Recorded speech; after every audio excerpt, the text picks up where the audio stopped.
মানে একবার এক একটা ট্যাপ ঘুরলে এক একটা কানেকশন এক একটা রেশিওতে মানে সেট হয় আর কি।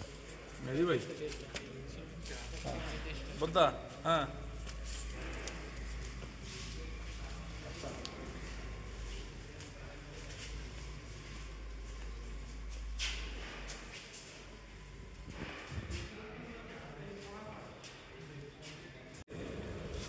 এটার উপরে হলো একটা শর্ট থাকে, এখান থেকে লোড হয়, এই মাঝখানে এটা মাঝখানে সেই ইনপুটটা ভ্যাকুয়াম বসানো আছে। ইন্টারাপ্ট আছে, কম ইন্টারাপ্ট দিছি না, বিদ্যুৎ ব্রেকার।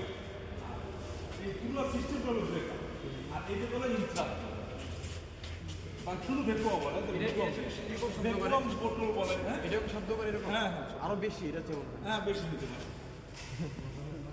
এখানে ব্যবহার এটা অনেক দূরে থাকে, আর প্যানেল থাকে, রুম থাকে, কন্ট্রোল রুম থাকে অনেক দূরে, তোমরা এখানে গেলে দেখতে পাবো।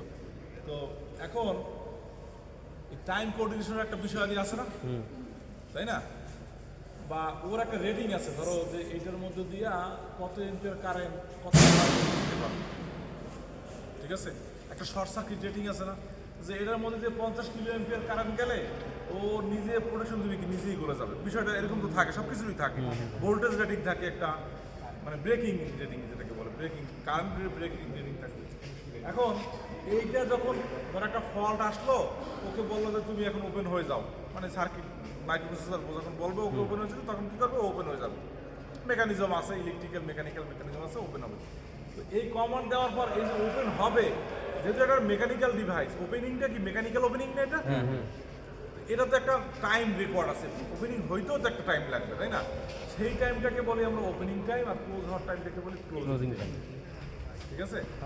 আর এই টাইমের একটা আছে যে এই টাইমটা নির্দিষ্ট একটা মান আছে যে এর থেকে বেশি হইতে পারবে। কারণ আমরা বলি যে একটা 33 কিলো ব্রেকারের ওপেনিং টাইম মোটামুটি 40 মিলি সেকেন্ড, 40 মিনিট। ঠিক আছে? এটা প্লাস মাইনাস টলারেন্স থাকতে পারে, হ্যাঁ। মানে কি, সে সেন্স পাওয়ার পরে 40 মিলি সেকেন্ডের মধ্যে তার ভ্যাকুয়ামটা ওপেন হয়ে যাবে, হ্যাঁ। এবং ক্লোজিং টাইমটা 6 মিলি সেকেন্ড। ওপেনিং টাইমটা বেশি ইম্পর্টেন্ট, ক্লোজ তো আমি নিজের ইচ্ছা করি।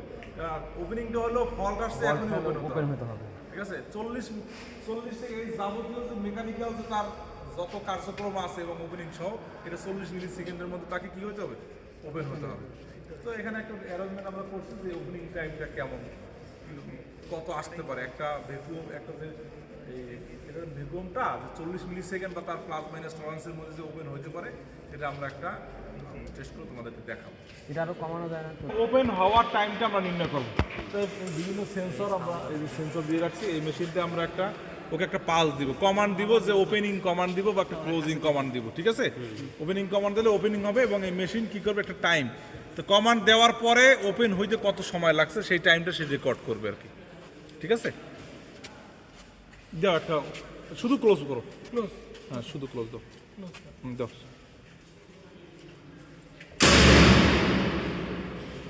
টাইমটা বলো, 2-4 জন সামনে যারা আছে তারা বলবা শুধু, ঠিক আছে? 67.77 তিনটা পেজের জন্য তিনটা আসছে। আচ্ছা আচ্ছা আচ্ছা। Close time A, close time B, close time C, তিনটা পেজের জন্য তিনটা আসছে। হ্যাঁ হ্যাঁ, তো সার্চ হলো না। একটা এটা 65 নারা লাগছে না? হ্যাঁ 65 এমএস মিলি সেকেন্ড। বুঝতে পারছি। আমরা বলছিলাম যে ক্লোজিং টাইমটা মোটামুটি 60-এর মতো, এটা প্লাস মাইনাস টলারেন্স থাকে, 10% থাকে, 10 মিলি সেকেন্ড থাকে, ঠিক আছে? আচ্ছা, তারপরে আমরা এটা ওপেন করব। এই মেয়েরা আসেন, আপনার কথা পিছনে থাকেন, এবার হয়ে যাবে, ঠিক আছে? তো এই সার্কিট বিচ্ছিন্ন হওয়ার একটা কমান্ড দিব। এই অ্যারেঞ্জমেন্ট আপনাদের আসলে জানিয়ে লাভ নাই, কারণ মনেও থাকবে না। কমান্ড দিব, সেই ওপেনটাতে 40 প্লাস মাইনাস সামথিং সেকেন্ডের মধ্যে যে ওপেন হয় একটা সার্কিট ব্রেকার ফল্ট কাট আসলে, সেটা আমরা দেখব। দাও,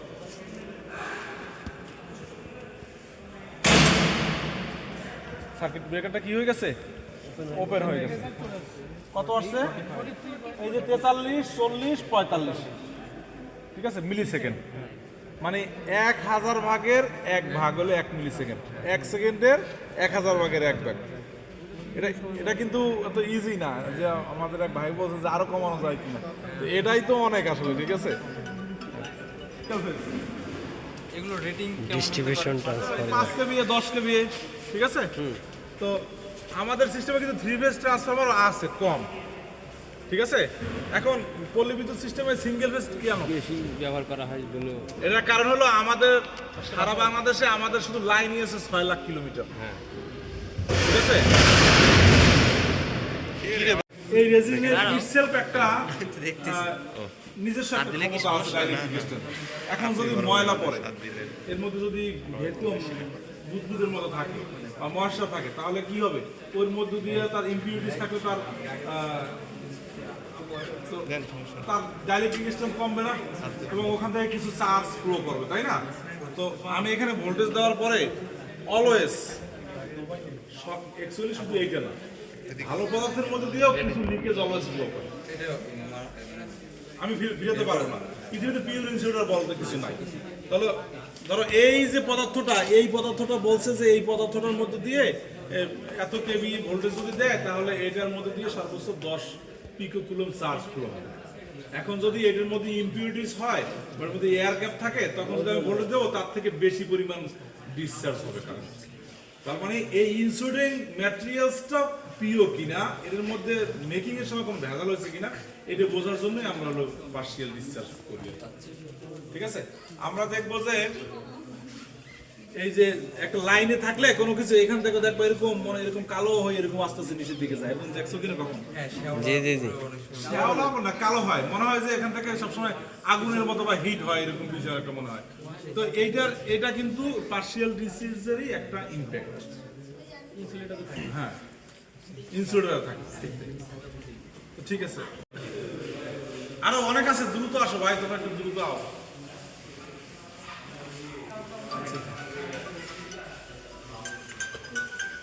হ্যালো, একটা সহজভাবে যদি বলি, মানে ইলেকট্রিক্যাল ভাষা না, এটা হলো একটা টেনশন দেওয়ার যন্ত্র। টেনশন দিতে পারে বা টেনশন ক্রিয়েট করতে পারে। ধরো আমি একটা ওয়্যার কিনলাম, এর একটা মেকানিক্যাল স্ট্রেংথ আছে না, এর কত মেকানিক্যাল, কারণ এটা তো ঝুলে থাকবে, টেনশন নিতে হবে না।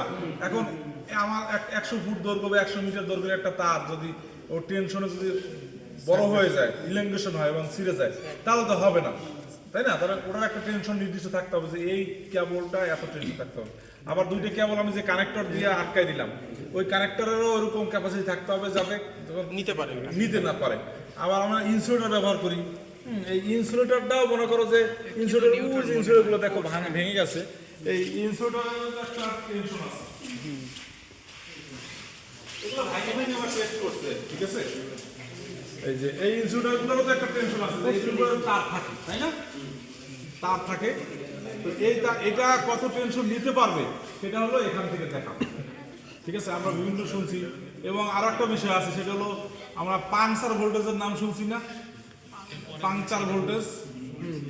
এটা ধরো একটা এই ইনসুলেটর, পৃথিবীর কোনো ইনসুলেটর না, একটা নির্দিষ্ট ভোল্টেজ লেভেল হওয়ার পর ও কিন্তু ক্র্যাক করবে, ফেটে যাবে, এটি হলো পাংচার ভোল্টেজ। তো এগুলো যে হাই ভোল্টেজ টেস্ট আছে, এই যে এই হাই ভোল্টেজ, হ্যাঁ এটা ভেঙে গেছে। এটা হলো pin type, pin type capacitor. String হলো যেটা নিচের দিকে ঝুলে থাকে, হ্যাঁ, সাসপেনশন বলে। আর যেটা এরকম উপরের দিকে এরকম পিন দিয়ে থাকে সেটা হলো পিন টাইপ। এই টাইপ টু এত ইম্পর্টেন্ট না, এটা যেখানে যেভাবে লাগবে সেখানে সেভাবে বসাতে হবে, তাই না? তার যদি ঝুলেই রাখা লাগে তাহলে সাসপেনশন দিব, যদি উপর দিয়ে নেওয়া লাগে তাহলে পিন টাইপ দিব, এই তো আর কি, ঠিক আছে? তো এই মেশিনটা দিয়ে মূলত বিভিন্ন রেঞ্জের, ধরো এই যে এরকম এখানে আটকায় দিয়ে, এই যে এখানে আটকায় দেওয়া হয়, এই মেশিন দিয়ে আস্তে টান দিয়ে উপরে উঠানো হয়, ঠিক আছে? মনে করো 30 নিউটন 50 নিউটন, এক এক ধরনের ইনসুলেটর, এক এক সাইজের ইনসুলেটরের জন্য এক এক রকমের প্রেশার। হ্যাঁ, প্রেশার দিয়ে আমরা দেখি যে রেকর্ড, আমরা ভাঙার পরে দেখি যে এটা একটা ভাঙার যে রেকর্ড প্রেশার কত, ইন্টারন্যাশনাল স্ট্যান্ডার্ড থাকে যে ইনসুলেটরটা এত প্রেশার নিতে পারবে। আমরা দেখি যে সেই জায়গাটা একটু বেশি আছে না কম আছে।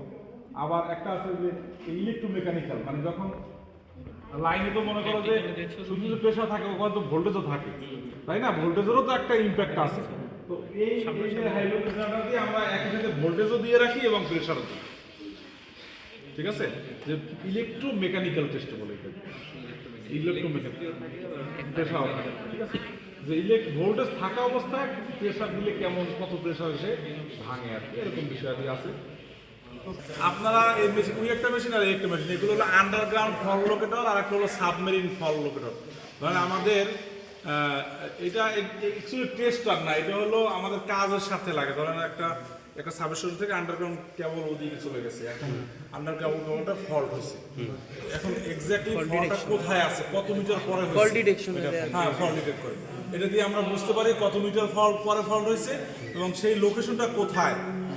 যে আমি হাঁটতে হাঁটতে আমি কেবল ট্রেস করতে পারি যে এই মাটির নিচ থেকে, ওই যে আমরা আগে দেখতাম না যে জেনারেট করে, ওটার জন্য টুলস আছে, ওই টুলস হাত নিয়ে হাঁটতে হয়, ওই ফ্রিকোয়েন্সি জেনারেট করে দেয়, ওই টুলস নিয়ে হাঁটতে হয়। তাহলে যে রুটে আছে সেই রুটে যেতে হয় আমাকে।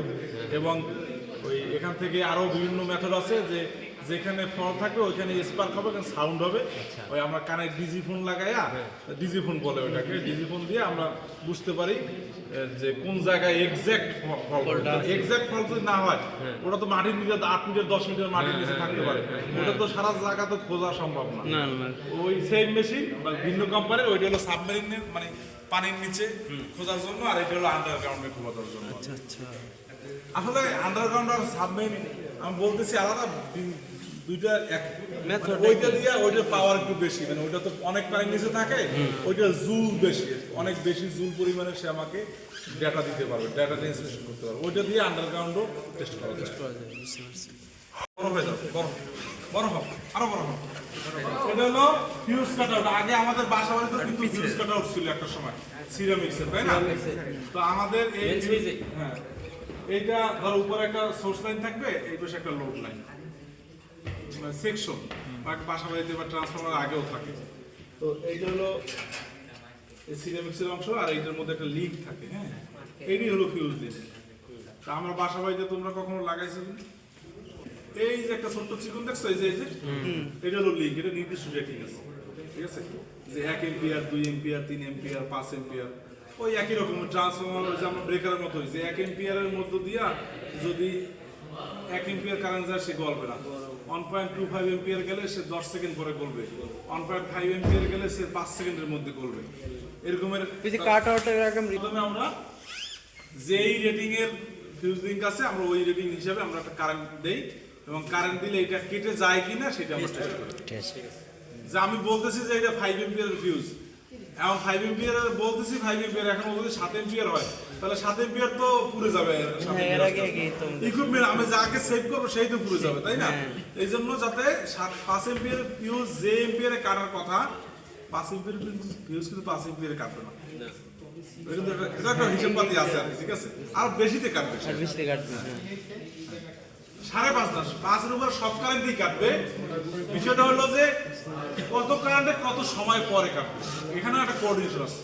তুমি 5.1 হইলে 1 মাস পরে কাটবে, সাইডে 28 কেবি পর্যন্ত তাকে নিতে হবে, ঠিক আছে? বা ধরো যে একটা সিটিভিটির একটা যে ম্যাটেরিয়ালের সাথে ইনসুলেশন আছে সেটির একটা নির্দিষ্ট রিকোয়ারমেন্ট আছে, যে এই ইকুইপমেন্টটা এত এত ভোল্টেজ সে সহ্য করতে পারবে। তো আমরা এটা দিয়ে হাই ভোল্টেজ জেনারেট করি এবং তার কানেকশন দিয়ে রাখি। যদি জিনিসটা খারাপ হয় তাহলে কি হবে, পুড়ে যাবে, তাই না? আর যদি জিনিসটা ভালো থাকে তা থাকে, পুড়তে পারে না, কারণ খারাপ থাকলে কারেন্ট বেড়ে যায়, ও মেশিন আগেই বন্ধ করে দেওয়া যাবে। সাধারণত পড়ে না, কিন্তু পুড়ে যেতে পারে আর, ঠিক আছে? আসো লাগে, তাই না? এখন যদি একটা জিনিস আছে, একটা অয়েলে ইটসেল অয়েলে 140 ডিগ্রি টেম্পারেচার আগে অয়েলে আগুন ধরতে পারবে না। 140 এটা বল অয়েলের ফ্লাশ পয়েন্ট, ঠিক আছে? তো একটা অয়েলের কত টেম্পারেচারে হইলে অয়েলটা আগুন ধরে সেটা আমরা দেখবো। এই অয়েল যে আগুন জ্বলে না, বিষয়টা কিন্তু এমন পৃথিবীর কোনো কিছুই জ্বলে না এবং কোনো কিছুই বিদ্যুৎ অপরিবাহী এরকম কিছু নাই। সবকিছুই জ্বলে, সবকিছুই পরিবাহী, একটা রেঞ্জ দরকার। লোহাও জ্বলে 3000-4000 ডিগ্রি টেম্পারেচার উঠে, তুমি চলবে না? চলবে, ঠিক আছে? তো খুব কঠিন প্রশ্ন করছো তুমি। এটাকে ইলেকট্রিক্যালের ভাষায় বলে ইনসুলেটিং অয়েল, ইনসুলেটিং অয়েল। আর বাণিজ্যিকভাবে বলে পাইরেমাল অয়েল, পাইরেমাল। হ্যাঁ, আর এই ট্রান্সফরমার ইনসুলেটিং অয়েলটা দুইটা টাইপ আছে, একটা হলো মিনারেল আর একটা হলো সিনথেটিক। সিনথেটিকটা হলো ল্যাবে আমরা বানাই, আর মিনারেলটা হলো খনিজ থেকে আমরা নিই। অয়েল, এই যে অয়েল, এটাই সেই ট্রান্সফরমার, সব অয়েলই তো অয়েলের মতোই দেখা যাবে, কালার ভিন্ন হইতে পারে। এটা কালো যেটা দেখো এটা যদি অনেকদিন ব্যবহার হলে পুড়লে তখন কালো হয়ে যায়। এটা যদি আমরা রিফাইন করি তার সাথে হয়ে যায় আমার নতুন অবস্থায়ও সারা থাকে। দেখো তো একটু আমরা ঘুরে দেখো আগুনটা দিয়ে দেখো আর ignition করে দাও।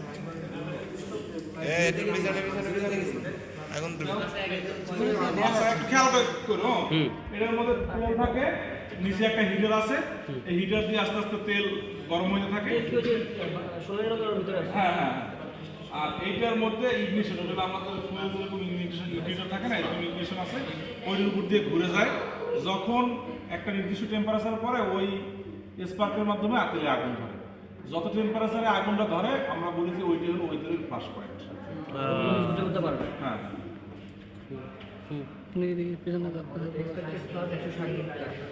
হ্যাঁ,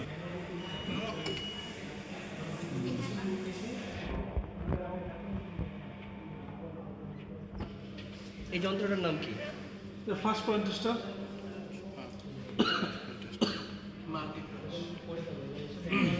মাল্টিপ্লাস্ট হলো ওর, সেটা হলো ওর কোম্পানির নাম। বেশিরভাগই জার্মানি না? ওরা এই প্রযুক্তিতে 61 হয়ে গেল না, এটা হলো ও দেখানোর জন্য তোমাদের কাছে। এই যে একটু পর পরে ওইটার উপর দিয়ে একবার করে মুভ করে, যখন মুভ করে তখন জ্বলা থাকে আর কি। কারণ ওই অয়েলটা তখন অন্য সময় জ্বলে না, কারণ এটা নষ্ট হয়ে যাবে। যখন অয়েলের এটা মাঝখানে অয়েল আছে না, অয়েলের উপর দিয়ে যখন মুভ করে তখন ওটা জ্বলে থাকে। কখন বুঝতে এক্সেসিভ হয়ে গেছে বা ও ট্রাই করেই থাকবে 10 সেকেন্ড 1 মিনিট পর পর সে একবার করে আর কি সে যেতে থাকবে আর কি। তো তখন যদি দেখবা, তুমি দেখবা অনেক আগ্রহ আর কি। ভালো, এটা ভালো, খারাপ বলিনি, প্রশংসা করছি। এরকম ঘুরতে থাকবে আর 140-এর বেশি হইলে স্যার এখানে আগুন ধরবে। হ্যাঁ না, ওই এটা আগুন হলো না, just- যে 140 এর আগেও তো হইতে পারে, তাহলে আমরা বলবো ওটা fail। যদি টেস্ট করবে কত কইরা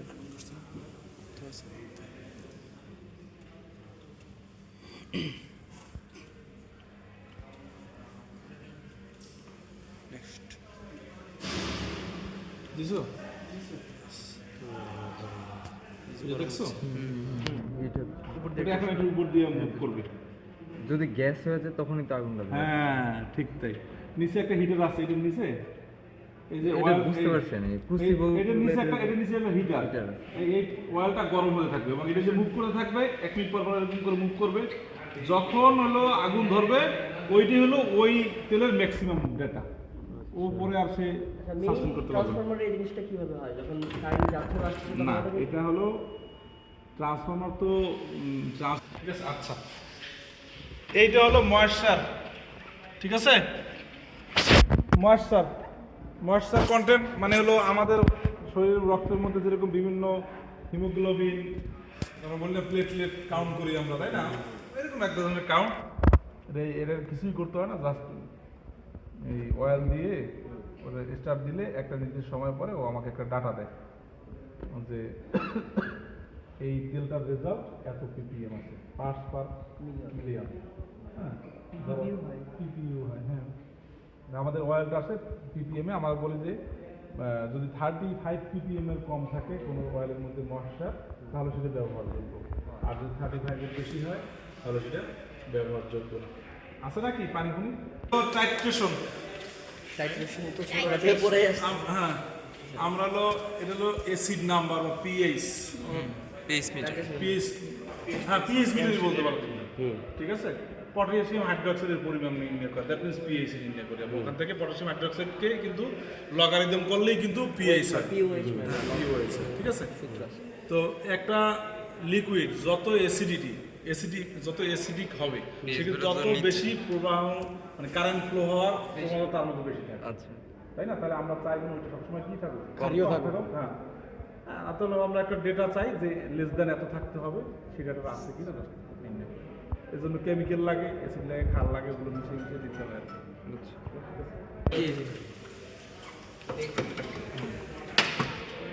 এটার মধ্যে হইলো আমরা অয়েল দেই। হ্যাঁ, এই ওই দুইটা যে ইলেকট্রোড আছে, ওই যে মাঝখানে গ্যাপ আছে না, গ্যাপ আছে না, এখন যদি আমি এটার মধ্যে ভোল্টেজ দিই, এখানে প্লাস এখানে মাইনাস, তাহলে কি হবে?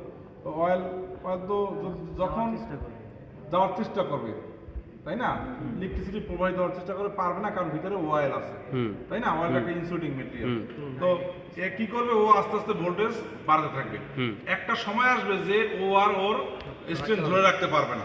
পৃথিবীর সকল পদার্থই কন্ডাক্টর হয়ে যায় একটা নির্দিষ্ট ভোল্টেজ লেভেলের পরে, তাই না? তো ওই দেখা যায় যে যখন যদি এটা 40 কেবির পরে শর্ট সার্কিট হয়, তাহলে আমরা বলবো যে এই অয়েলটা 40 কেবি পর্যন্ত সে ডাইইলেকট্রিক স্ট্রেন্থ 40 কেবি। ঠিক আছে?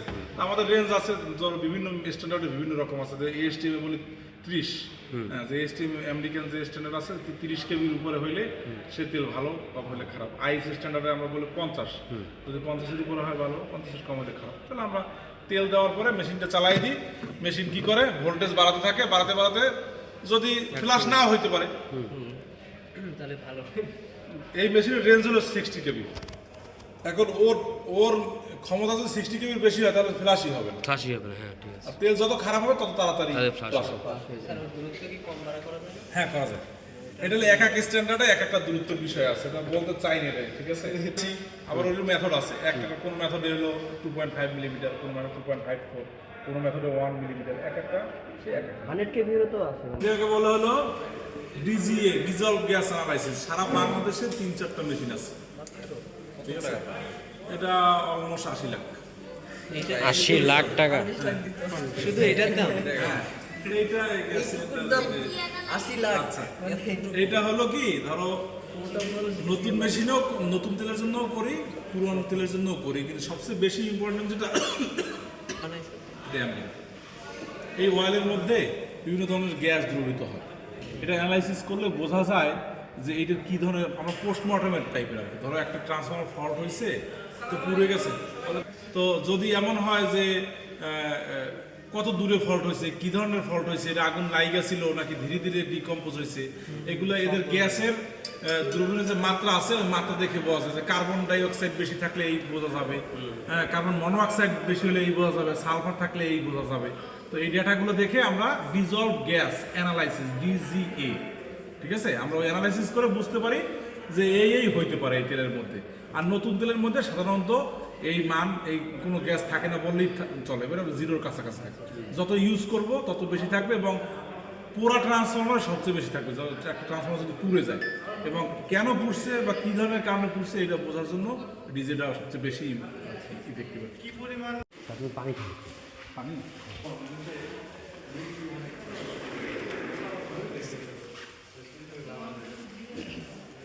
এটা হলো এই যে এটা হলো একটা সিটি, এটাও কিন্তু একটা সিটি, হলো ড্রাই টেপ সিটি, এটা হলো অয়েল টেপ সিটি, ঠিক আছে? এটা কি হয়, এখান থেকে আমাদের কেবল সোর্স ঢুকে এখান থেকে লোড বের হয়ে যায়। এটা এর মতো লাইনটা চলে গেল, ধরো এটা একটা লাইন দিয়ে 100 এম্পিয়ার কারেন্ট যাচ্ছে, তো এইটার রেশিও ধরো 100:5। তার মানে এটা কিন্তু একটা কন্ট্যাক্টর ট্রান্সফর্মার, ঠিক আছে? কারেন্ট ট্রান্সফর্মার কারেন্টকে ডাউন করে। এখান থেকে যদি 100 এম্পিয়ার যায়, এই যে নিচে একটা কয়েল আছে, এখান থেকে কেবল বের করা যায়, এটা হলো তোমার 5 এম্পিয়ার পেতে পারো। এক একটা সিরিজ রেশিও এক এক রকম থাকে। তো এখন এই সিরিজটা সাধারণত দুইটা কাজে ব্যবহার করে, মিটারিং এবং হলো প্রোটেকশন, ঠিক আছে? প্রোটেকশন কিভাবে ব্যবহার করে, ধরো যে একটা ব্রেকার, ওই যে 33 ব্রেকারটা আমরা দেখলাম, ওই ব্রেকারে কিন্তু এই সিটা লাগে, বুঝছো? ওই ব্রেকার কাছে কারেন্ট মেজারমেন্ট করবে রিলে, তাকে সেট ভ্যালু করে দেবো না আমি, যে 100 এম্পিয়ার উপরে হলে ট্রিপ করো বা 600 এম্পিয়ার উপরে হলে ট্রিপ করো। এখন লাইনে যে 600 এম্পিয়ার আছে সেটা জানবে কেমন? হ্যাঁ, ও এখন সরাসরি লাইনের সাথে যুক্ত করা যাবে না, যুক্ত করা যাবে রিলেকে যুক্ত করা যাবে না। এটার উপর থেকে হাই ভোল্টেজ কারেন্ট চলে যাবে, মানে যে কারেন্টটা যাবে সেটা হাই ভোল্টেজ যাবে, আর এখান থেকে সেকেন্ডারি থেকে একটা কারেন্ট রিলেতে নিয়ে আমি দিব, ঠিক আছে? এবার রিলেতে রেশিওটা সেট করে দিব। ধরো এইটা যদি 100:5 সিটি হয়, তাহলে রেশিও কত? 20, তাই না? তাহলে ও যদি 1 এম্পিয়ার দেখে, তার মানে 20 এম্পিয়ার। ও যদি 2 এম্পিয়ার দেখে, তার মানে হলো 40 এম্পিয়ার। বোঝা গেছে না বিষয়টা? মানে ও কিন্তু এই মাল্টিপ্লাই কি করে, মাল্টিপ্লাইং ফ্যাক্টরটাকে গুণ করে করে বুঝে যে অ্যাকচুয়াল কারেন্ট কত। ও কিন্তু অ্যাকচুয়াল কারেন্ট জানে না, ও জানে হলো সেকেন্ডারি কারেন্টটা। ওই সেকেন্ডারি কারেন্টের সাথে ওর নিউট্রাল যে রেশিওটা থাকে, সেই রেশিওর সাথে গুণ করে বুঝে যে হ্যাঁ এখন এত এম্পিয়ার কারেন্ট সে যাচ্ছে। কারেন্টটা সবসময় মনিটরিং করে। এখন এখানে দুইটা বিষয় আছে। সিটি, আমরা ট্রান্সফরমারের টেস্ট তো আছে, বা সিটির জন্য আলাদা কিছু টেস্ট আছে। সেটা তো অ্যাকুরেসি নির্ণয়। অ্যাকুরেসি মানে হলো যে তাকে যে রেশিওটা আমরা বলতেছি যে 1:5 মানে তার রেশিও 20, সেই রেশিওটা কতটুকু যথাযথ আছে। কেন এর রেশিওটা খুব বেশি আলাদাভাবে আমরা গুরুত্ব দেই, কারণ এটার সাথে বিলিং এর সম্পর্ক আছে। এখানে 0.1 মানে হলো তোমার লক্ষ লক্ষ টাকা বিলের এদিক সেদিক হয়ে যেতে পারে, ঠিক আছে, কারণ এটা তো একটা মাল্টিপ্লিকেশন। এই রেশিওটা এই সিরিজের রেশিও হচ্ছে 8:5, এইটা এক্সুয়াল রেশিও। তার মানে কি অনেকটা ইমপ্যাক্ট এখানে 0.1 মানে ইমপ্যাক্ট অনেক, ঠিক আছে। তার মানে এখন একদম জিরো টলারেন্স তো কোনো কিছু সম্ভব না, সবকিছু একটা রেশিও ইউজ আছে। যেমন এইটা বলা আছে 0.2s ক্লাস, এই সিরিজের রেশিও ক্লাস হলো 0.2s। 0.2s মানে হলো সে ধরো 10% কারেন্টে মানে যে রেটের যে কারেন্ট থাকবে এটা যে 1600 এম্পিয়ার হয়, 1600 10% কত 160, 10% কারেন্ট ফ্লো হইলো তার ইরোডটা 0.2 এর চেয়ে কম হবে, ঠিক আছে। তো এটাই হলো মেইন মেজারমেন্টের বিষয়। এছাড়া আরো কিছু বিষয়াদি আছে। প্রোটেকশনের ক্ষেত্রে আমরা নি পয়েন্ট নামে একটা বিষয় আছে, সেটা বেশি গুরুত্ব দেই। আর মিটারিং এর জন্য আমরা অ্যাকুরেসি ইরোডটাকে বেশি গুরুত্ব দিই। এই যে ইরোডটাকে বেশি গুরুত্ব দিলে মিটারিং পারপাসে যদি ইউজ করি, আর নি পয়েন্ট নামে একটা বিষয় আছে সেটাকে আমরা গুরুত্ব দিই হলো প্রোটেকশন পারপাসে ইউজ করি। নি পয়েন্ট কেন, নি পয়েন্টের জিনিসটা কি আমি একটু সহজে বলি। ওখানে লেখা থাকে 5P20, নেম প্লেটে লেখা থাকে 5P20, অনেক ডাটাই থাকে, এর মধ্যে একটা লেখা থাকে 5P20। 5P20 মানে কি, এই ধরো যে যখন প্রোটেকশন কি শর্ট সার্কিট হবে সেটাই তো তাকে ধরতে হবে, এই জন্যই তো সে প্রোটেকশন ব্যবহার করতেছে। এই প্রাইমারি কারেন্টে 20 গুণ বেশি কারেন্ট পর্যন্ত ও সেকেন্ডারিতে ট্রান্সফার করতে পারে, ঠিক আছে। আচ্ছা একটা ট্রান্সফরমার ধরো 100/5 ভোল্ট, তাহলে 200 এম্পিয়ার 200 ভোল্ট দিলে কত হবে? 500 ভোল্ট দিলে 5 লক্ষ ভোল্ট দিলে অনুপাতে জীবনও আসবে না। কমের দিকে এই রেশিওটা ঠিক থাকবে, ঠিক আছে। যদি আসতোই তাহলে ছোট ট্রান্সফরমার দিয়ে বড় বড় ভোল্টেজ ট্রান্সফার মানে করা যাইতো, কারণ ভোল্টেজটা যে এক কয়েল থেকে আরেক পাশে যাবে সেটা তো ডিপেন্ড করবে তার যে ফ্লাক্সটা যাওয়ার জন্য একটা কোর লাগবে, কোরের ক্রস সেকশন এরিয়ার বিষয় আছে। রেশিওটা আসলে প্র্যাকটিক্যালি পিছনের দিকে প্রযোজ্য, কমের দিকে প্রযোজ্য। বেশির দিকে একটা হাতে 1 গুণ 1.5 গুণের পরে আর হবে না, কারণ এই পরিমাণ ফ্লাক্স ইনডিউস হয়ে যে এক কয়েল থেকে আরেক কয়েলে যে ফ্লাক্স ইনডিউস হবে সেই পরিমাণ পুরো তো তার থাকা লাগবে, না হলে যাবে কিভাবে? তুমি একটা সিকুন রাস্তা দিয়া যদি বলো যে 100 জন মানুষ দৌড়ে যেতে পারবে না, হ্যাঁ ঠিক আছে। যদি এই রাস্তাটা যদি 10 জন মানুষের জন্য হয় 5 জন যেতে পারবো, আর আসে 6 জন যেতে পারবে, কিন্তু 20 জন আর যেতে পারবে না, মানে তার পাথ নাই, ঠিক আছে।